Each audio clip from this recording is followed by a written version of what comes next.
This is the MCTV Weekday Update. Welcome to today's edition of the MCTV Weekday Update. I'm Anna Shackelford. And I'm Emily Pelligrini. If you're over 21, you've probably been out late on Broadway or in the Depot District enjoying a drink or two. But did you get behind the wheel after that? Lubbock stands out from the rest of Texas when it comes to drinking and driving.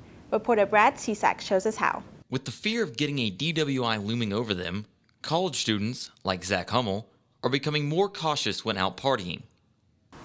Just after I've been drinking, I'll second guess, whether or not I should or shouldn't be driving.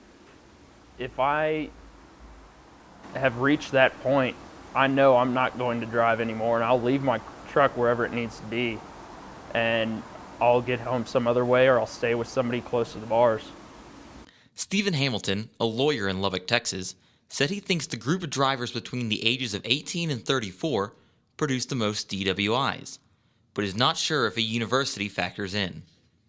Now, obviously, with a university, you're going to have more young people, so that will probably push up the numbers of people who are actually arrested for driving while intoxicated. But I think if you went to the Metroplex, or you went to another town, let's say, that had 250,000 people in it, you'd probably see the same breakdown, at least as percentage-wise, that you see maybe in Lubbock. According to information provided by the Texas Department of Public Safety, in 2010, Lubbock ranked 4th amongst all major counties in Texas with just over 400 DWIs per 100,000 people. That ranks them ahead of both Dallas and Harris County. Sergeant Jonathan Stewart of the Lubbock Police Department said those figures might not reflect the real statistics. Just because the arrest numbers may be higher here does not necessarily mean that we have more, just that maybe we're catching more. According to the Texas Department of Motor Vehicles website, a first offense for a driver who is 21 and over carries penalties of a fine up to $2,000, possibly 72 hours to 180 days in jail, and suspension of the person's driver's license for 90 days up to 1 year. Hamilton said it is rare for a DWI case to go to trial in Lubbock County. It could go to a trial. I mean, a lot of cases are resolved one way or another without going to a trial. Probably, I would think, less than 10% of all cases in Lubbock County actually go to trial. Troy Finley, a senior biochemistry major at Texas Tech, said he recently saw a driver getting arrested for a DWI. Yes, actually about a month ago, I saw someone right outside of a friend's apartment, and it was for about an hour, and they were getting a DWI. It was a long process, and as far as them, them getting out of the car and checking the car and researching, and things like that. But yes, I have seen someone actually get a DWI before. Stephen Pence, a senior marketing major at Texas Tech, said he usually has some kind of plan when he drinks with his friends. And I guess we kind of have it in our mind that whoever is not drinking that much is probably going to drive, but most of the time we will set up something where someone is going to be the driver, so they'll take it a little bit more, they'll take the night easier, or we'll go take a ride with Safe Ride. Reporting for The Hub, I'm Brad Cisak. Spring break's just a couple of days away. Is your car ready for the trip? Texas Tech's Transportation and Parking Services hosted a free car clinic today.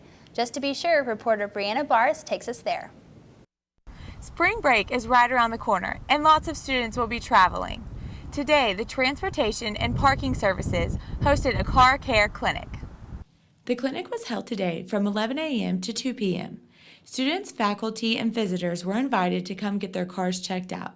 Stacy Monsabias, marketing coordinator for TTU Transportation and Parking Services, said this is a great safety precaution before spring break. This is a great opportunity for students to come by and just have their vehicle checked over before they start making these travels for their spring break. Make sure everything is safe and ready to go for their trips. Free hot dogs and soft drinks were offered while your car was getting inspected. John Gonzalez with DPS was also educating people on how to properly install a car seat. For any person that has children that have car seats that may have questions whether or not the car seat is placed in a proper position and being utilized correctly. Gonzalez said there is a 90% failure rate in use of a car seat. If you would like to know when the next clinic will be held, call TTU Parking Services at 806-742-7275 I'm Brianna Bars, reporting for MCTV. Hey Emily, we're halfway through the week. Is it too early to start thinking about spring break? Heck no. And if you're staying in Texas, you should have good weather for most of the week. Let's take a look outside our MCTV live tower cam. The forecast is pretty much the same for the whole state, from Lubbock down to Brownwood and South Padre. There might be some thunderstorms this weekend. After that, look for daytime highs in the 70s, with lots of sun and overnight lows in the 40s. The next couple of days in Lubbock, we will be sunny with a high of 75 and a low of about 50. That's all for today's edition of the MCTV Weekday Update. Thanks for joining us. We'll see you tomorrow.